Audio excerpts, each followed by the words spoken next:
Today's program will begin momentarily. Supported by Verso Studios, created locally and shared with the world.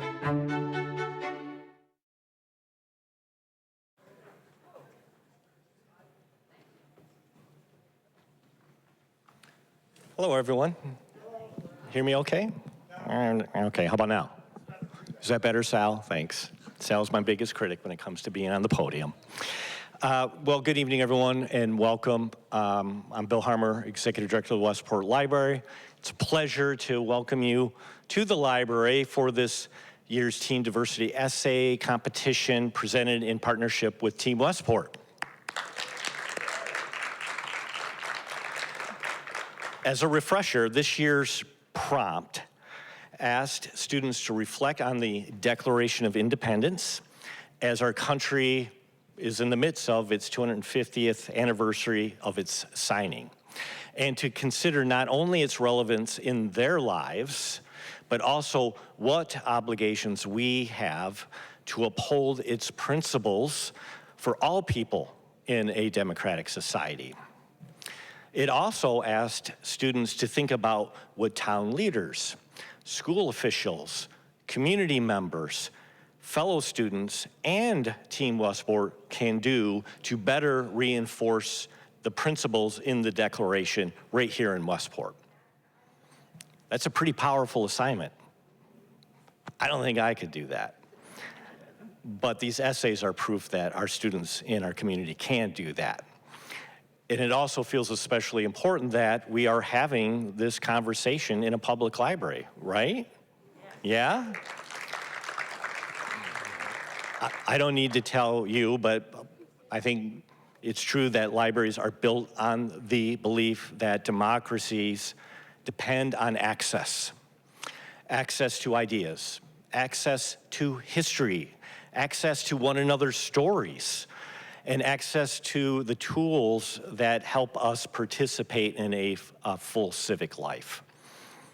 The Declaration of Independence is not simply a document we admire from afar.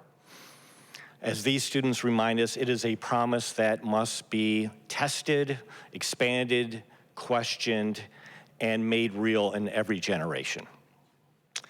What moved me about this year's essayists is that they did not treat the Declaration as an artifact.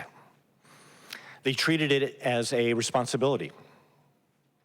The authors write powerfully about the Declaration as a template, not a finished product, and about the responsibility of each generation to build on its promise and to preserve and to protect it. They challenge us to move forward beyond passive belief in equality and become active participants in making sure that all voices are seen, heard, recognized, and understood. That is exactly the kind of reflection that this competition is meant to inspire. And that is exactly why the Westport Library is proud to partner with Team Westport year after year in supporting it. So it is my honor to introduce Harold Bailey, the chair of Team Westport. Harold has been a steady, thoughtful, and deeply principled leader in the community. Through his work with Team Westport, he has helped Westport continue to ask difficult and necessary questions about who we are, who feels welcome here, and what it truly means to build a community deeply rooted in dignity, belonging, and respect. So how about a warm welcome for Harold Bailey.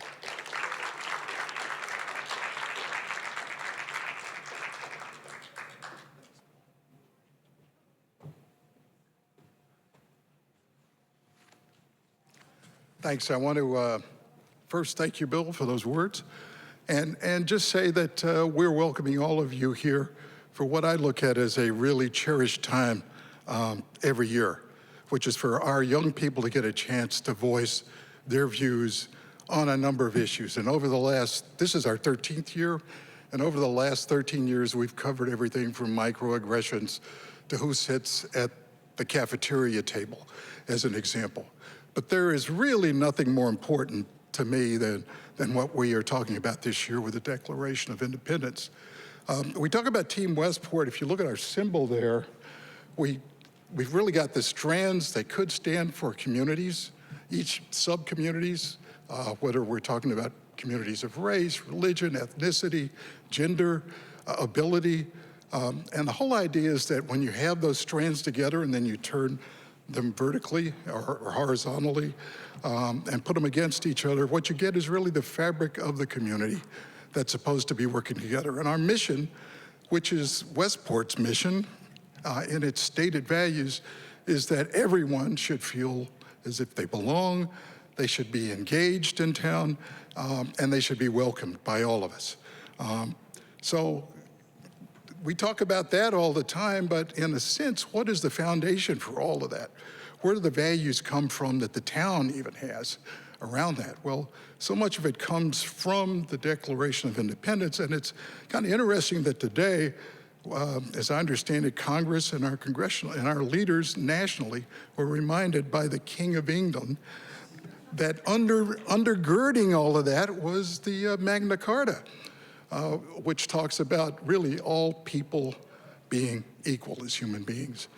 So that's a big deal for us. It's perfect timing in that sense, and we're looking forward to hearing from our essayists today. I would say that the person that came up with the idea of marrying what we do with the Declaration of Independence is our committee chair for the essays, and that is Maggie Mudd. So I'm going to ask Maggie to come up.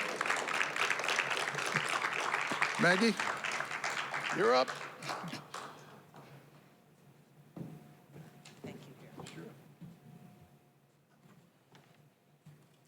Hi, good evening. As Harold said, this year I'm the chair of the Team Westport's Teen Diversity Essay Contest Committee. And this is very much a group effort, and I want to thank all of the members of this committee and the rest of Team Westport for their engagement. And I would especially like to single out Patra Kanjangaman, who essentially served as co-chair. And I also want to thank Michelle Rubin, who's our chief judge, and her group of judges for selecting our finalists. And Michelle will have more to say about that. The 250th anniversary of the Declaration of Independence really does give us reason to pause and consider why it remains important and relevant in our present day. We still are a young nation founded on idealistic notions of freedom, opportunity, and human organization. We still are developing the mechanisms to make real the assertions of our founding documents and finding the courage to confront our failures. People from around the globe have come and brought unrivaled creativity, productivity, and vitality to American life. But even so, as a society, we still struggle to live up to our professed goals of equality of opportunity and inclusion. And on a local level, this is what Team Westport is working to encourage here. You know, I like to think that we nutmeggers have been handed a special legacy to manage and protect, since we live in a state whose 4 representatives played a highly influential role in shaping national governance at the time of our independence. One of them, Roger Sherman, is the only person who signed all 4 documents of the American Revolution, including the Declaration of Independence. He was a resident of towns just down the road a piece, New Milford and later New Haven. He was a businessman and a lawyer who became a prominent public servant, earning the trust of his peers by being known as a steady, purposeful, and pragmatic leader who did not call attention to himself. In Thomas Jefferson's words, Sherman was a man who never said a foolish thing in his life. Imagine that. At the Constitutional Convention of 1787, Sherman's the one who came up with what became referred to as the Connecticut Compromise. You know about that. And he was the first mayor of New Haven and went on to federal service in both the House and the Senate. Society is an inherently fragile and interdependent construction. We, the people, should not take it for granted. Somehow, activism has been given a pejorative meaning, but the American experiment cannot flourish without active civic engagement. And I'm so happy we have students who care enough about the proposition to have entered this contest. Congratulations to all our participants, and thank you.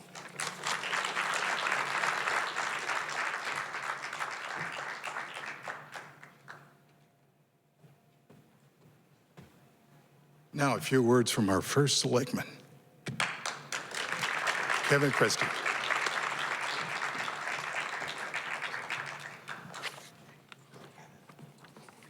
Thank you, Sal. Good evening, everyone. Thank you for being here tonight. I'm Kevin Christie, your first selectman on behalf of the town of Westport. Welcome to Connecticut's only 5-star library. I'd like to start by thanking Team Westport and the Westport Library, the judges, the families, and especially the students who participated in this year's contest. This year's essay prompt asked students to reflect on the Declaration of Independence 250 years after its signing and what its principles mean in our lives and our community today. The Declaration reminds us that to secure these rights, governments are instituted among men, deriving their just powers from the consent of the governed. And as some may remember, there were immediate calls to include women in the sequel. Similar to how we understand that the moral arc of the universe doesn't bend towards justice by itself, what struck me in reading these essays was the recognition that democracy is also not self-executing. The Declaration of Independence did not create a perfect democracy overnight. It also didn't create a perfect democracy over the course of the past 250 years. What it did create was a framework and a set of ideals that we have the opportunity to perfect, that require participation, engagement, and continual effort from each generation. What both of the finalist essays recognized is that tension. The Declaration articulated extraordinary ideals, yet it was incomplete.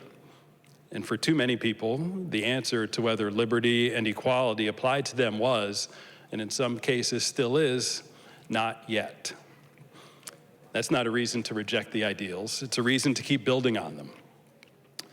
One finalist wrote that the Declaration was never the finished product, but the catalyst. Another challenged us not just to hear one another, but to truly understand one another. That is why programs like this matter. These students remind us that democracy depends on participation, empathy, and the willingness to keep working toward the ideals that we claim to believe in.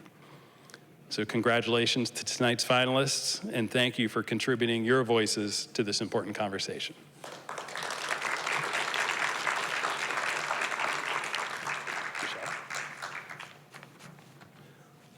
Next. Oh, that's okay. Michelle? Ruben? Jeff? Not yet. Oh, okay, all right. Well, you can take over. Thank you. We got a musical run of show going here. For the past 12 years, we had a chief judge that took us from the first year through the 12th. And this year, she retired last year, but we've been fortunate to bring on board Michelle Rubin. Michelle Rubin is the head of education and development at the Westport Museum for History and Culture. But she comes to us after decades of work with the King family in Atlanta, managing their archives. So from a historical point of view, we couldn't have asked for anyone stronger to come in and be our chief judge this year. So I want to bring up Michelle and welcome her.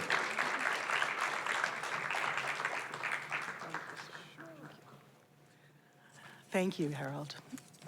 Everyone's taller than I am. I want to first thank all the students who participated. Thank you for your participation in this essay contest, and thank you for trusting us with your work, because it's a big deal to submit your work to a competition like this, to have people you don't know read it and assess it. So thank you for your trust in doing this. I was deeply impressed with how all of you engaged with this topic and how deeply you understood our extraordinary, complicated, and often very confounding country. And having read your inspiring essays and seen how deeply you dug into the topic and the prompt and your understanding of our unfinished revolution, I am fully convinced that you will do all you can as you go forward in your life and in your work to fulfill the nation's promise that is unfinished, and keep America's lights trimmed and burning. So thank you for your work, thank you for your participation, and congratulations to the winners.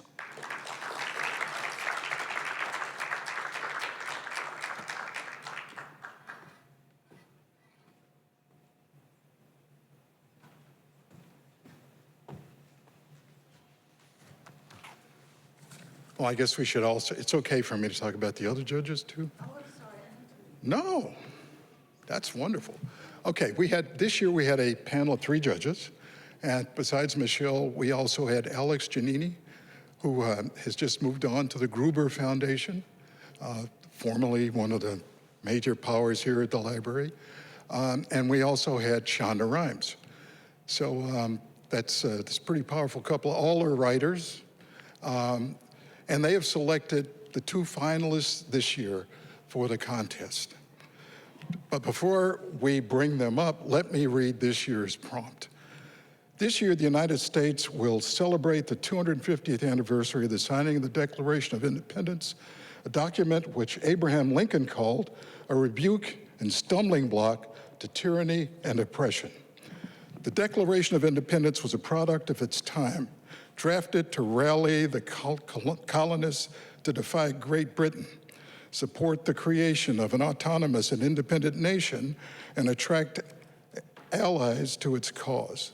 But nonetheless, its claims have been universalized and imbued with fresh meaning by people here and around the world, who have regarded it as an enduring beacon of hope in their own work to seek equal rights, as well as freedom and self-determination.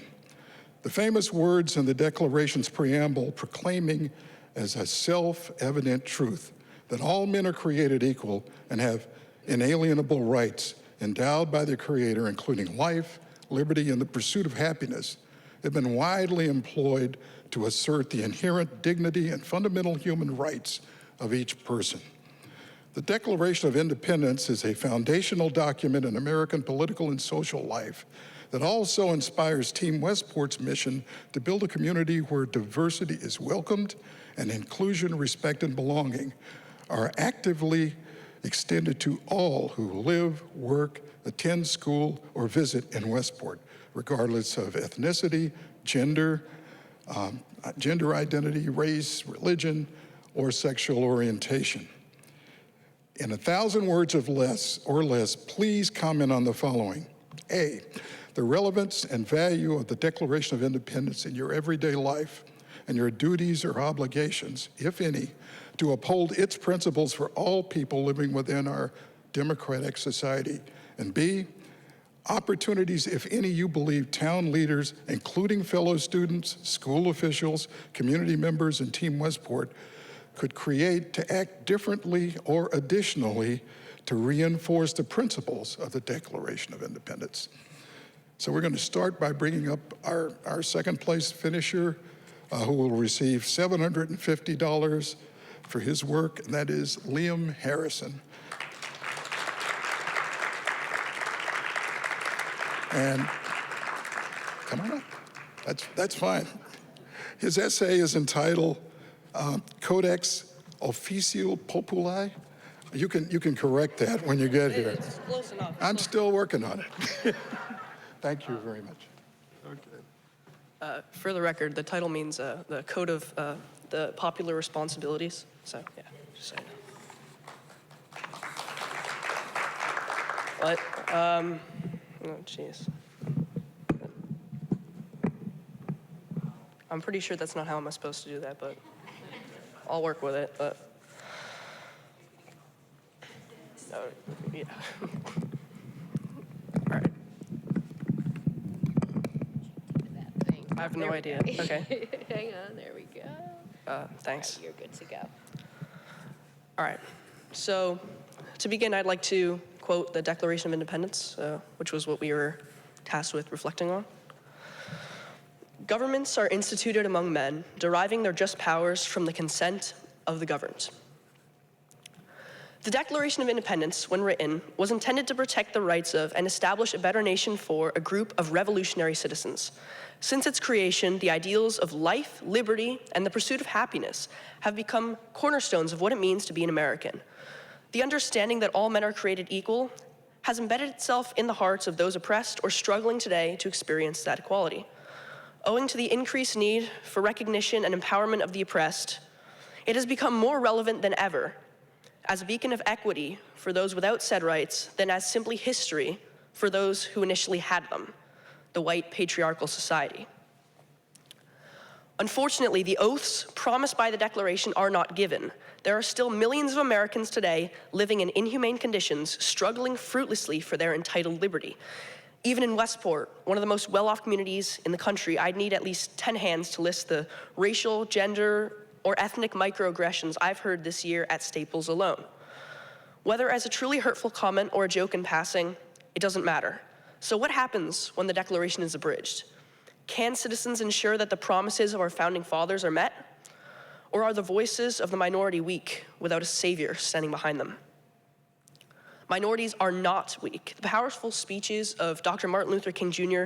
and the tireless efforts of activists like Susan B. Anthony or Elizabeth Cady Stanton are proof. But no matter how hard minority groups may fight for representation in Congress and in communities in general, the rigid gears of oppression will refuse to budge without a representative voice.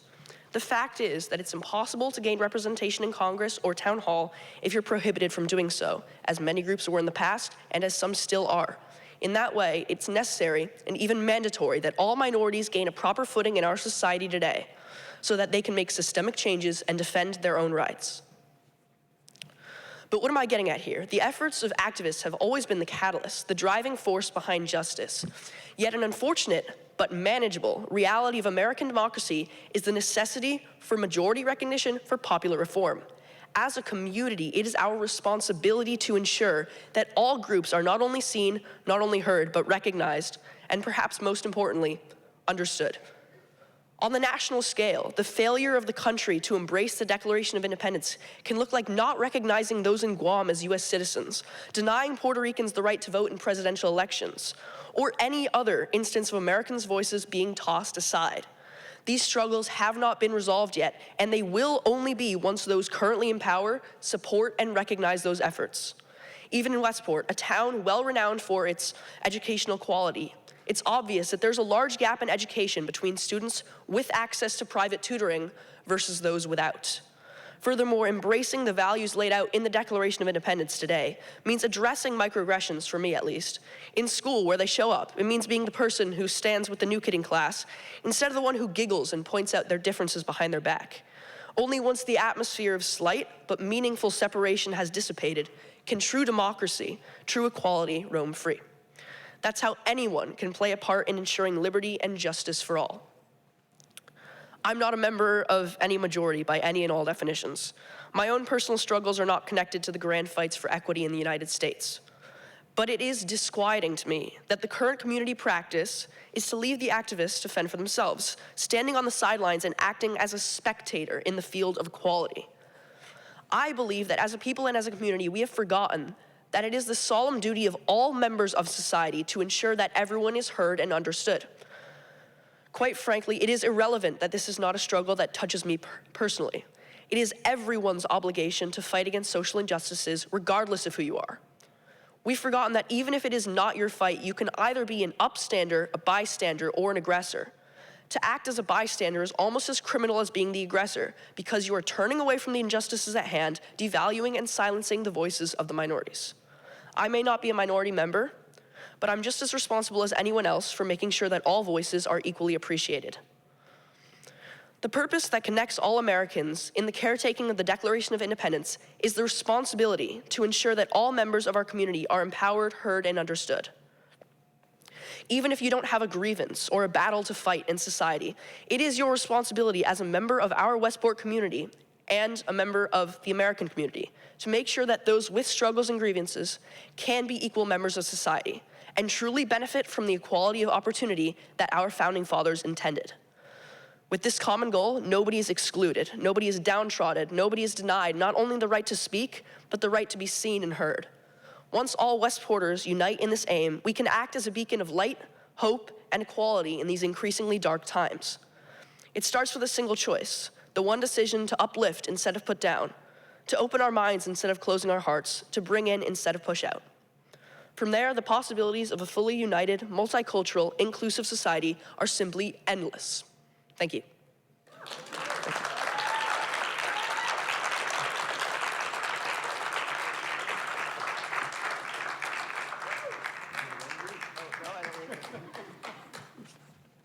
Oh, right. First, I want to congratulate you, and this is yours. So let's.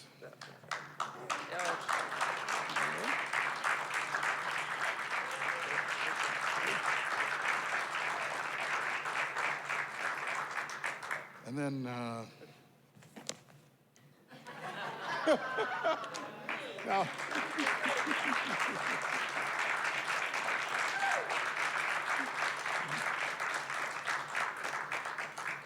good stuff. Now, I got to tell you, just one thing. We had a bureaucratic hitch in town, so we don't have the actual check for you today. Friday, it'll be there. Okay. And if it's not, you know how to reach me. But let me ask if we can have some folks come up. Bill, would you come up and just get a picture? Stafford. Let's do that. Yeah. Great work. Yeah. Nice to meet you. Tremendous essay. Congratulations. Yeah. Michelle, you want to come up? Yes, come on, Michelle. Please. Yeah.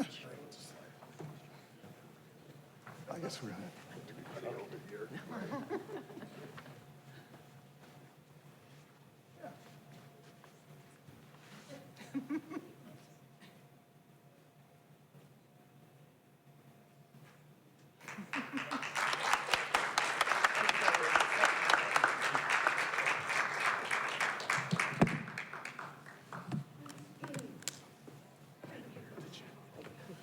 Now let me get. Certainly large.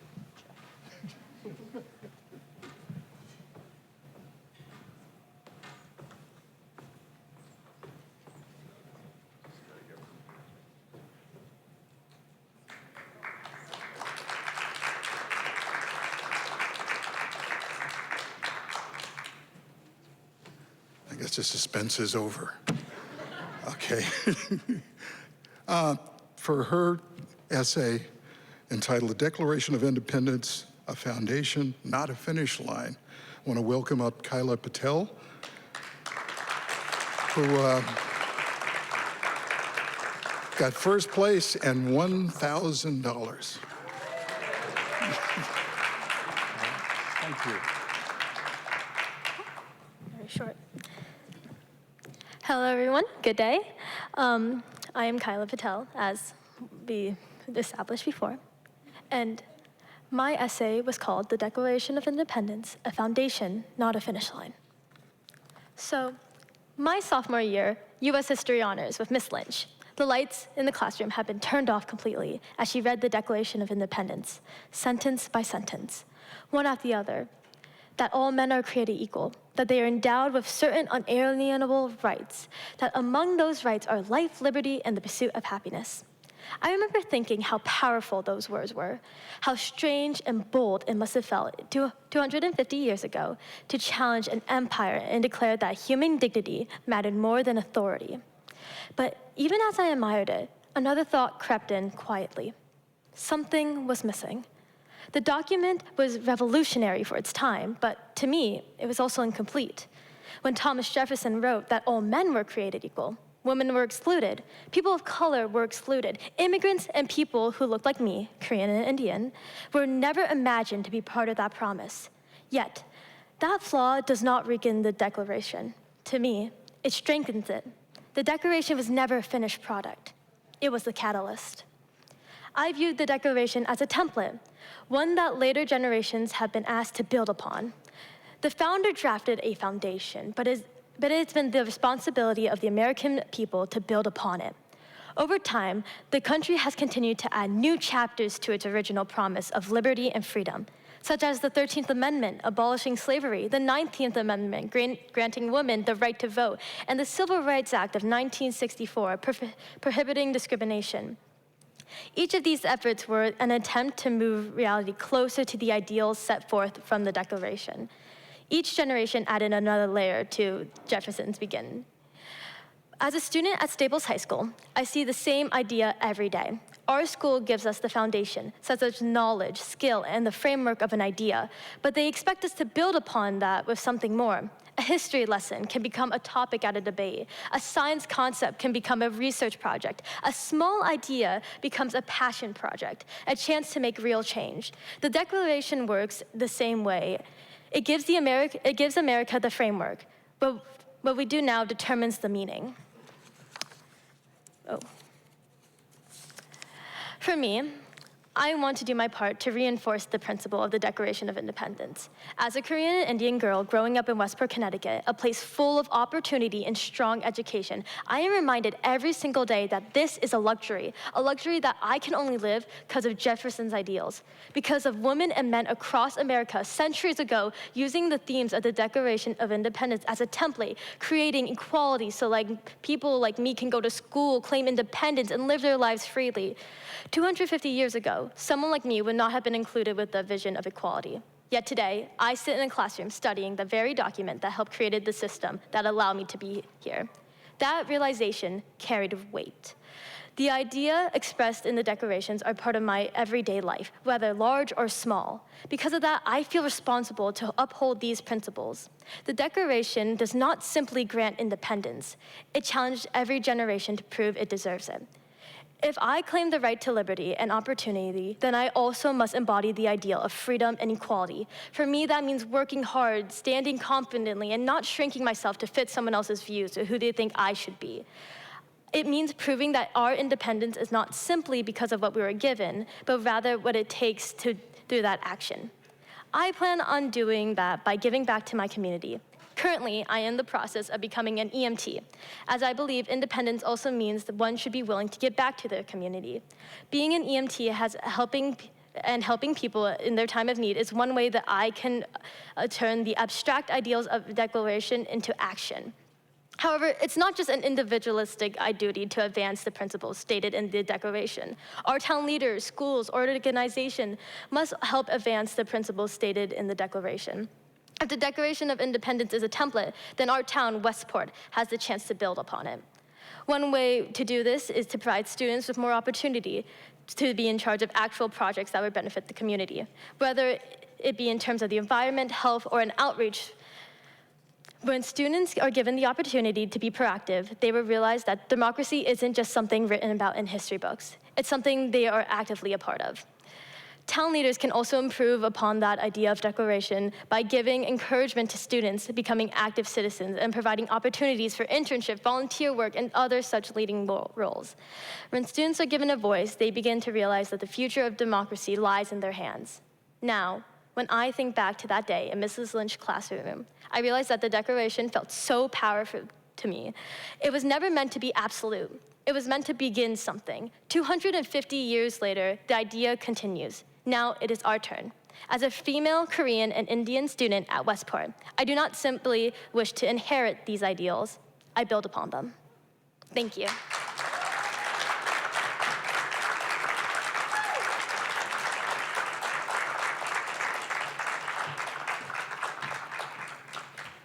Wow. Thank you very much. So, this is yours, Kyla. Thank you. Thank you.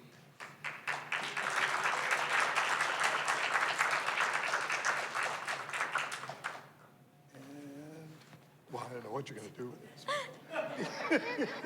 College. Yeah, that's yours too. Okay. Okay, now we're going to have everybody come up. Tremendous essay. Let's do it again.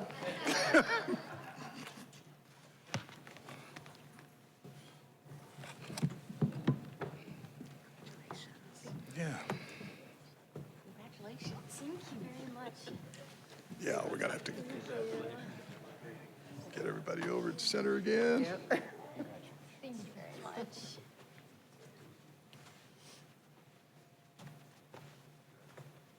Harold, get in here next to Everyone on the same plane. Yes. Okay. Okay.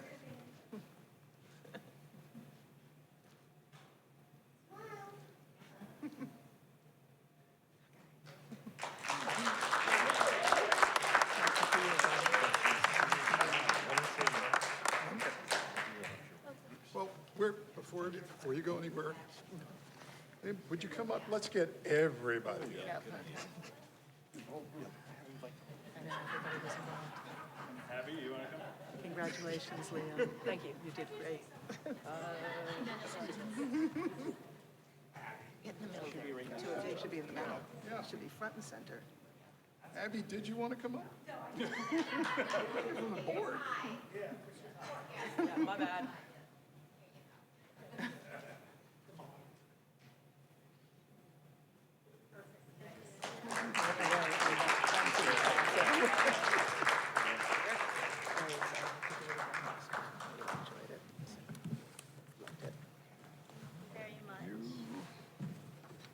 And good luck with that. Sure. Great. So there is a lot of work that goes into putting this on.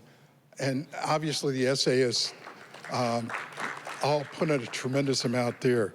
But the people you don't see, there are two of them I want to recognize. One is Devontae DeWitt Smith, who is from Human Services, who did yeoman's work to get letters out to people and including participation certificates out to everyone who participated this year. For the first time, we're going to be giving those out. And then Carrie Gorelick, who did a ton of work on the library side.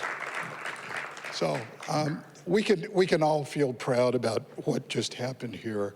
I think once again, it says that our school system is doing some wonderful things when we have this kind of talent. Thank you, Principal Thomas. So I want to thank everyone for being here tonight, and tell your friends about this. It's been videotaped and they can see it online, effective probably tomorrow or the next day. Thanks again for joining us.